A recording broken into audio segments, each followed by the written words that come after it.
Our lives are a string of insights, flashes of inspiration that can be the catalyst for new ideas. However, our pace of life these days means we tend to miss some of them completely.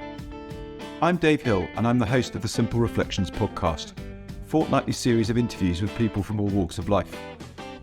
Our conversations are an invitation to reflect on some of the simple insights my guests have had that have gone on to have a profound impact on their lives. So grab a cuppa and a biscuit, join us, slow down for a little while and see what shows up for you.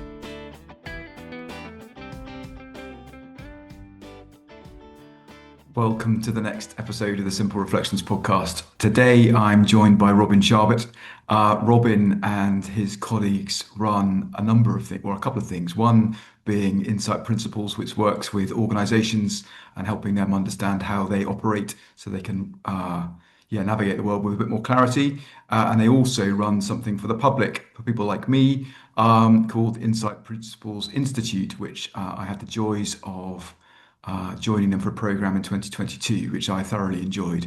And I've always, since first hearing about Robin, Ken, and Sandy, and their book Invisible Power, when I started reading that, I got really quite interested in their take on things, how they take something that is quite spiritual in nature into big, heavy-hitting organizations and helping them navigate, the world that they're operating in. And I've never been let down, whether it's been the book or whether it was that course, and how they gently took the sort of 40 of us that were thrown that through it. So it's lovely to be able to have a chat one-to-one with you. Welcome, Robin. Lovely to be here, Dave. Thanks for inviting me. You're very, very welcome. My normal question, which I'll probably come to second, I think, which is what's getting you excited today. But actually, what I think I'm more curious about to start off with is what took a successful chemical engineer into the world of almost psychology and understanding, helping people understand how they operate in whatever walk of life they're in. What took you from that very niche world to something much, much more open? Yeah, an accident. It's funny how life works. I spent 11 years with a large company running businesses, and then I decided to go into consulting to, retool myself. And I loved consulting because I'm an engineer, and engineers love problems, and consulting is, problems on steroids. And I was doing that for about 10 years. And when most people don't realize this, but when you're a consultant, a management consultant, you very often work with people much more senior than you would work with if you were an employee. Mm-hmm. So I'd been in my early 30s, and I'd be in a room with the CEO of a company. And these were brilliant clients, very seasoned clients, a lot of experience. And it was fascinating and really rich to spend time with them. However, I noticed from time to time, these brilliant people would do or say things which weren't very clever. And I'd be baffled because, they'd built a $3 billion company, and they just said something that, one of my young analysts wouldn't have done. And I've always been someone who sort of reflected on life. And as I reflected, I noticed I'm sometimes that way too. And so I came up, because I'm an engineer, I came up with a model or the concept that our IQ can be drawn as a normal distribution, a bell curve, histogram. And at one end of the histogram, you're, jumping tall buildings, spitting bullets, getting stuff done in no time at all, in the zone, in flow, whatever you want to call it. And we've all had moments like that. And at the other end of the bell curve, there are times when you have your glasses on your head and you spend half an hour looking for your glasses. Now, I noticed this was true of everybody. And I got very curious because I'd worked with teams which were in the zone, no time, no resources, and they pulled a rabbit out of the hat. They produced a phenomenal business result to the point that it would be a seminal experience in their life. They would talk about it for years. Remember that time when we, And then I'd also been with brilliant people who were in the other end of the zone, and they couldn't even order lunch. And so I realized absolute IQ, what you would measure in a test, is irrelevant. What matters is available intelligence in the moment. Mm. And by then, I'd been in business for 21 years. I was more of a management scientist than a chemical engineer. So I looked into the management literature for what explained that variability, and I found nothing. Now, if you have too much to drink, we understand what happens. You don't sleep enough, we understand what happens. You have a bad cold. But aside from those gross factors, what causes Dave or Robin to be at their best, at their worst, or something in between? And I realized that that was actually more primary than anything. Because the lack of a good process, but everybody in the zone, you got the result done. The best process in the world, and everybody, with their heads up their backsides, you wouldn't get anything done. So the world didn't need another process for restructuring or strategy or cost cutting or anything. It needed people to be more in the zone. And no one could explain to me what caused that variability. And then with a colleague who was also interested, we were looking, and he came across Sid Banks. And for those of you, your listeners who don't know, Sid Banks was a lovely man. He had a deep moment of enlightenment, and he saw very simply how the human mind works. And what he uncovered is not new. It's been around for millennia, except all the other forms are really complicated. He just found a very simple way to explain it. And so we educated ourselves a bit, and we realized this was actually what was missing. This explained that variability. And so being, good engineers, consultants, management theorists, we learned a bit and trained a few people very lightly. And we found it moved people to the performance end of the spectrum, not permanently, but more of the time. Mm-hmm. And also, it gave people awareness when they were at the dodgy end of the spectrum, they would at least know it and not do anything dangerous. So this was in 2000. So we decided to quit the big consulting company and set up our own company and take this to the corporate world, because we thought this was the next frontier of management science. And we, faffed around and, spent a lot of time trying to figure out how to bring this understanding to a world which wasn't actually interested. I mean, the business world is not sitting there waiting to learn about their mind. And then the other thing is the business world prides itself on how it thinks. So it doesn't want to be told how to think. So our first efforts to sort of bring this to the business world weren't very successful. And, we kept iterating and trying. And then we had this rather fortuitous event. An existing client who knew me well from my consulting days told me that they had this strategic issue that they had been unable to solve. They'd tried everything. They'd had regular consultants in, they'd had a task force, and the more they worked on it, the worse it got. And he said, "Can you help?" So we organized a 3-day meeting, workshop. Pathetically, we spent, I think, a couple of hours telling them about how the mind worked. I mean, we hardly did anything. And then they started to sit around and reflect on the problem. And within 2 hours, this solution popped up. And everybody sat around in shock, because this was a problem that had been around for 4 or 5 years and no one could solve it. And we were rather amazed, because we didn't expect them to do this well. And the more they worked on it, the better it got. And so after that workshop, we said, well, maybe there's something here. And so maybe the solution to bring people to this understanding is to help them with something they really need to get done. Mm-hmm. A really thorny, intractable problem, one that's defied other attempts to solve it. And you teach them a bit about their mind so that they can get into that zone.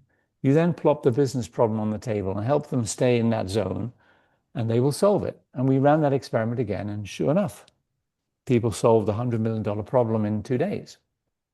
And so that we figured that we'd found a great way to boost business performance. And then something interesting happened. As we started to run these programs, we had more and more people at the end say, "Robin, this isn't about solving a business problem. This is about my humanity. I'm different at home. I'm more gentle. I'm a better parent. I don't get so upset with people. I have clearer thinking. This is about how my life works." And so we realized, that was actually what people needed. They just didn't know they needed it. And so our approach became the approach of how you give a pill to a dog. You wrap the pill in something the dog likes. So for the last 20 plus years, what we do is we get asked to go into companies that have an intractable problem. We find out who they are, find out what they know about their mind, help them learn a bit about their mind in service of solving the problem. And at the end of the program, they have both. They have a solution to the problem, which they're thrilled, and they've learned something deeply important and impactful about their humanity. So to answer your question, I'm sorry it was a long answer. I sort of backed and sort of stumbled my way into this. And then what's happened over the years is clients who have uncovered that this is more about business problems want us to just bring that into their organizations. And we do, but we still do it around a business problem Hmm. because most people are not sitting there saying, teach me about the spiritual nature of life, teach me about my mind. No one's interested. So you have to get in the business world is so busy that if you're not relevant, they spit you out. When you're a coach or when we run our public programs, people show up because they want to show up. Yeah. In the business world, people show up because the boss said, let's have a 4-day meeting. So unless you can adapt it to something that's interesting and make it relevant, they don't tend to either want to show up or they show up and they're not interested. Mm. Yeah, that's fascinating. So yes, stumbled into it. I think like so many of us. Yeah. Well, I think that's how life works. Yeah, yeah, yeah. One of the things I've come to see, Dave, is there's deep wisdom behind life, and we're just not awake to it. Mm. We I've had, and I look back and I see all these instances in my life where things happen and I didn't really understand what was happening, but it was the world giving me a nudge and me paying attention to the nudge, not attributing it accurately, and then changing direction. And then the lovely thing about that is once you become conscious of that, you can actually look for the nudge. Mm. Yeah. And then you find them much more often. Yeah, yeah, yeah. I can't remember who it was that was talking about it, what the context was, but it was someone walking along a beach with their wife who had been, I don't know, it must have been on somewhere in Australia, I think, where there's plenty of sharks floating around. And she'd been brought up with brothers and could find shark's teeth in any patch of any beach, Yeah, almost without fail, and he could never see them. Till she pointed it out, he was oblivious to them. yeah, yeah, It's exactly the same thing, that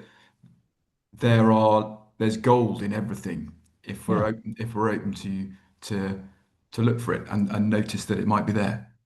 Well, it's actually more scientific than that. The mind pays attention to what it knows we're interested in. Hmm. So if you decide you want to buy a new car and you're really interested between the Honda and the Toyota, guess what you start to notice everywhere? Now, the universe didn't say, hey, wants to buy a car. Let's release a bunch of them into his neighborhood. They were always there, except they Hmm. weren't relevant. Yeah. So what we do in our program is we alert people, we do two things, is we give people understanding, we give them a basic understanding of how their mind and how sort of life works at a very deep psychological level. And then we give them awareness. And once they have those two, they're on their own learning curve and they're fine.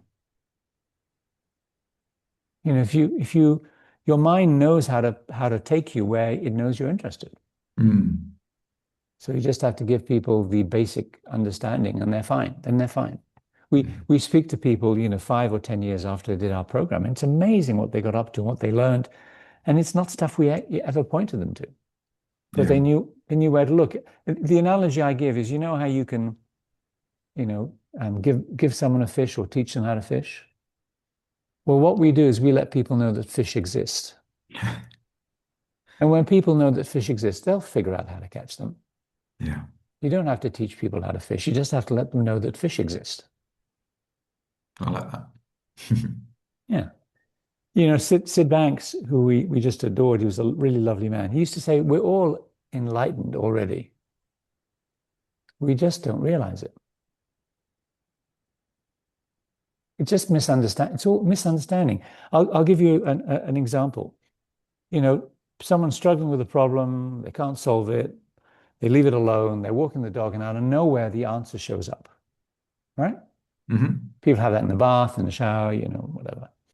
Well, there's three normal reactions or three reactions that are possible. One reaction is their ego jumps in. Oh, look at me. I'm brilliant. I've just solved this problem. And I'm like, no, you didn't. You were just walking your dog. You cannot take credit for what happened. So some people with ego do that. Most people fall into the second category. They go, oh, thank God I got that answer. And then they rush off and implement or use what they've. There's a third perspective, which is the one we advocate. And hardly anybody does that, which is, wow, what just happened? Hmm. I've been struggling with this for weeks. I'm walking the dog, not thinking about it, and out of nowhere, the answer shows up. How is that possible? Well, the more you focus on that question, the more you learn everything you need to learn. Mm. Yeah. Curiosity is a wonderful thing that we're all gifted with from birth. Um, Yeah. And it gets uh, beaten out of us as we go through the educational system, yeah. which is why our colleagues who teach this understanding to children, as of age 8, takes half the time. Mhm. Yeah. Yeah. Because, Yeah. kids up their thinking isn't locked down and bogged down by overthinking. They're like open and curious. I think because of that, I think I've answered my next question already. But you've you guys have been in this world now for, best part of 26 years. Yeah. Um, what apart from being curious about what's going to show up next, what is keeping you excited and engaged in the work that you're doing? Um, well, first of all, the understanding we came across has been massively helpful to us personally. So, I've continued to, I mean, it's a never-ending journey, but the more I see, the more I benefit from it. So, why would I not want to share it with other people? You've seen a great movie, you've read a great book, you've been somewhere lovely on holiday, you found something great at Sainsbury's or the supermarket. Why would you not tell people about it? Mhm. And so, this understanding has been so powerful for us that, it's a joy to share it with people. It's actually an honor.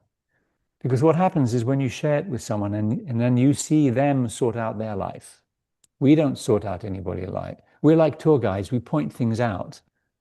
It's like we take people to Paris and we find out what they're interested in, and then we point to what they're interested in, and then they experience Paris. So that's been fascinating. And then secondly, it's the other than parenthood, it's the only subject I've come across which has no limits to how much you can learn. Yeah, yeah, yeah. That is absolutely fair. And so I keep learning, and then my job is not to know and preach. My job is to sit with people and say, hey, what do you know? And this is what I know, and then look together. So I learn a lot when I'm working with my clients. Mm. And then the last thing, which has maybe become more central is what Sid Banks shared was that there were three fundamental principles operating the human mind, creating life through our mind, from the inside out. And they're where the principle of thought that we think all the time. Whatever we think creates. We are a creative entity, and we create through thought. If I start thinking about my breakfast, well, then guess what will start to occur to me, and I will start to taste and what have you. And then the second thing is we are conscious, we are awake, we are aware, we are conscious beings. We have this capacity to know that we are experiencing things. I mean, dogs appear to think. I don't know if they think that they think. We Mhm. have that capacity, so we are conscious. And then the third thing is that there's this deep intelligence behind life, what Sid used to call mind. Well, if you go to the world of this understanding, which is called the three principles world, most people talk about thought. Some people talk about consciousness. Hardly anybody talks about mind, this deep intelligence. And over the last 10 years, more and more people have been asking us about this, and we spent more and more time talking to people about this. And if you look at these three principles, mind is actually the trump, the Mhm. key, the ace principle, because it's the one that creates the other two. And what I've come to see is that we're actually, and it's not my words, it was Pierre de Teilhard de Chardin who said this. He was a Jesuit priest from the 1800s or 1700s. And he said, we are spiritual beings trying to have a human life, thinking that it's the other way around. Mhm. And so our work has become much more spiritual. So we now bring spirituality to the business world. And I'm not talking niche, crunchy granola organizations. I'm talking about, I mean, just look at our book. These are $50 billion, $100 billion companies. And we've found a way to bring the understanding that life is spiritual to people in a very matter of fact way. Mhm. And most people, when you approach it in a very matter-of-fact way, they go, yeah. And then as you have them see the benefits, they want more of that. Now, they don't change how they dress, they don't change, how they run their companies, but they change where they look for wisdom. Mm. So, the big gift of being human is we have unlimited wisdom in life. We have access to unlimited wisdom. We just need to know where to look. And there's only one place to look, Dave, which is to look inside. But no one ever does. Hmm. And it's what Sid always used to moan about. He used to say, I tell people to look inside and no one ever does. Well, we know how to guide people to look inside and find their own wisdom. And in the business world, it's fabulously, fabulously useful because guess what we're trying to do in the business world? Solve complicated stuff. So when you guide people purposely towards that deeper intelligence, and you do it in a respectful way, everybody's on their own journey, not everybody has to look. But most people, when they look, they find something. And they find it in their own way. It's unique. There's no one way to do it. And so that's been a very rich shift for me because the more I've seen the spiritual nature of life, the less I get bothered by things, the less there is to do, the more there is to just be grateful and see that it's all very well organized and that even terrible, horrible, difficult things are actually very wise. We just don't Mm. understand what they're trying to show us. Yeah. So it's really been good at helping me live a more settled life, and a more productive life, and be more helpful to people.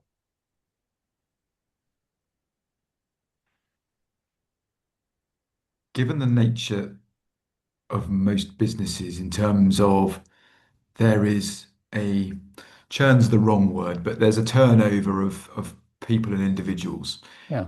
Have you found that some of the organizations you've worked with have introduced this themselves internally, or is it something that every now and again they go, right, we've lost the critical mass of knowledge here, we need you back. How, yeah, I suppose how does that manifest itself Are you talking about organizations we've worked with, organizations we haven't worked with? that you have worked with? Yeah. Well, what happens is we typically try and start at as high up an organization as possible.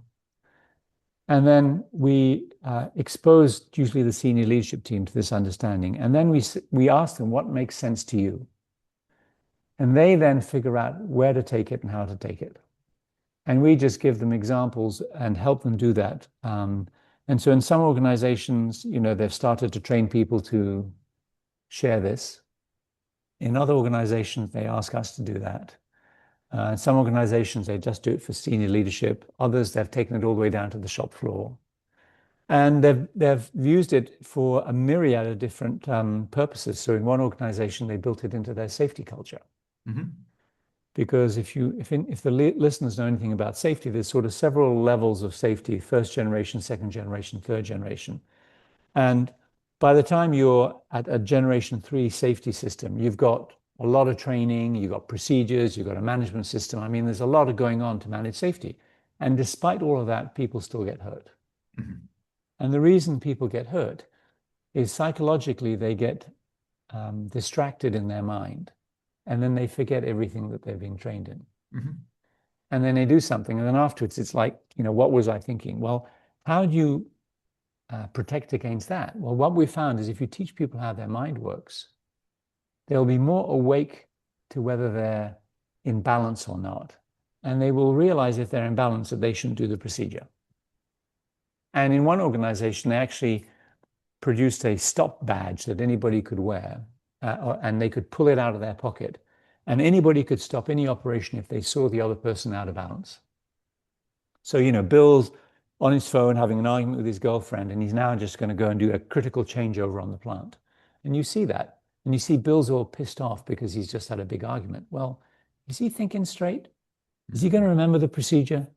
So you have the right to pull out that card and stop him. And then since this understanding is in the culture, you can say, hey, Bill, you're a bit talked up. Yeah, I don't think you're up for doing the task. Can I help you settle down? So everybody starts to look after everybody else. So that's one organization, that's where they took it. Another organization, they took it into their sales. It completely changed how they interact with their customers.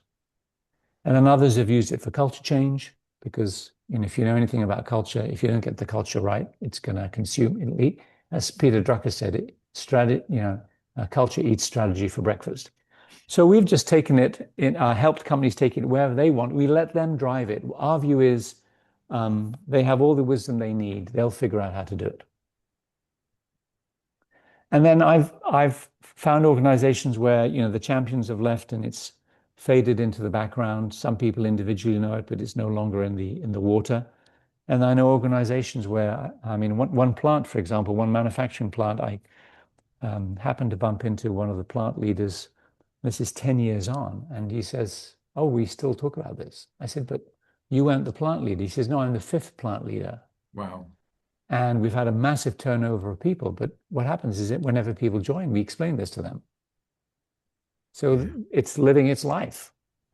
So we trust that the universe is going to make it, it's going to have it permeate in whatever way makes most sense. Mm. And the only big advice we give companies is don't make it a thing. Yeah, yeah. Build it into whatever you're doing. If you've got this initiative to do X, well, then use this as an enabler. Don't make it a insight principles or the mind. Don't make it anything special because the minute you do that, you sort of polarize people. Have Hmm. it be like arithmetic, a necessary requirement.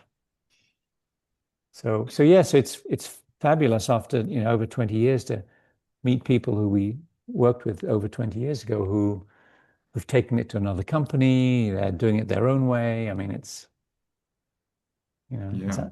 it permeates. Yeah, it's one of the wonderful things about creating stuff and putting it out there is just you have no idea where the ripples will get to.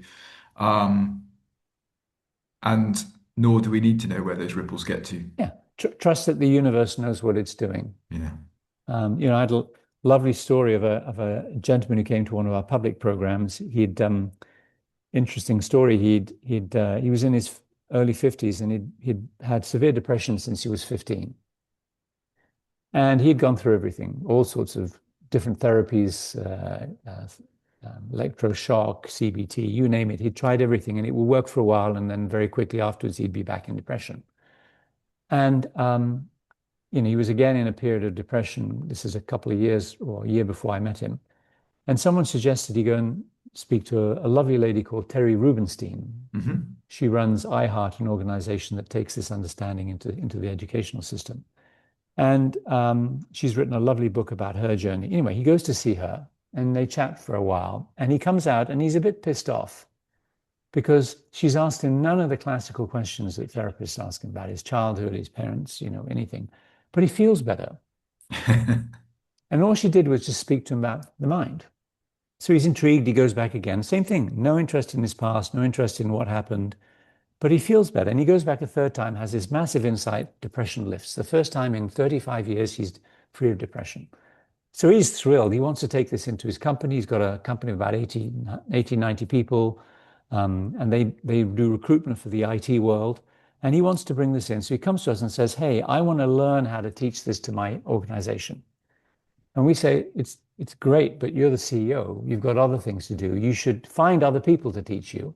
He says, "Well, you do that." We say, "Well, not really. We work with large companies, but come to our program, learn how teaching works. And then you'll know who to recruit and you'll know how to partner with whoever you bring in." He says, "Great." So he comes along to our program, which is mainly for consultants and coaches, and he loves it. And as he's driving home after the 4 days, he gets this thought that he wants to teach this understanding. Now, he's 52 years old. He's a seasoned guy. He knows what a workshop high is. So he says, calm down, calm down. And then over the next 2 or 3 weeks, he keeps getting the idea. So finally, he sits down with his wife and says, I'm really passionate about taking this out into the world. She said, "Well, I've never seen you happier since you went on that program 2 or 3 weeks ago." So he decides to sell his share of the company, much to the surprise of his business partner. And he doesn't know where to start. So he goes back to Terry and says to Terry, "Look, can I help out?" And she says, "Well, you're not really skilled, but hey, yeah, we'll love to have you." So he's there making tea, organizing rooms, scheduling, doing whatever they need. And he notices that they're not very well organized. Hmm. And he's being the CEO of a business. So he starts to organize them, and he does so well that they hire him as the COO. And he did a great job of fundraising, starting to get them to do research, because if you're working with government organizations, research. And anyway, within years, iHeart takes off and is doing fabulously well. And all thanks to his efforts. And then I pinged him a year ago. So this is maybe 10 years ago that I first met him. I pinged him about a year ago. And I said, how are things going? He said, oh, I left iHeart. I said, what do you mean? He said, well, they're doing great. They've got a stream of fundraising. They got all these people running things. He says, I don't need to be with them. I said, what are you doing? He says, I'm a primary school teacher. Amazing. I said, what are you talking about? He says, well, since iHeart would take this understanding into schools, I got exposed to schools, and I just loved that world, and I loved working with kids. So I got retrained, and I'm now teaching primary school. So how did all that happen, Dave? Exactly. He was depressed. He met Terry. He met us. He had an insight. He went back to Terry, helped grow their business, then left because they didn't need him, and then he became a school teacher. Yeah. Followed what felt right. There's wisdom behind life, and if you're awake to it, you'll know how to follow it. So we hear hundreds of stories like that. Yeah. Robin, thank you so much. This has been a lot of fun. And thank you for sharing so many wonderful stories, because it's in those that other people see the potential for themselves. And it's been an absolute joy. Thank you so much. Well, as you can tell, Dave, we love talking to people about this. So thank you so much for the opportunity. You're very welcome. Thank you for joining us today. If you've enjoyed the conversation, feel free to subscribe and join me and my new guest next time. If you're interested in the work I'm doing, or you think I can be of service to you or your organisation, please email dave@simplicityofmind.co.uk. Remember, see if you can find time to slow down and reflect. Those simple ideas might be worth listening to. Take care, and I hope you can join me in a couple of weeks.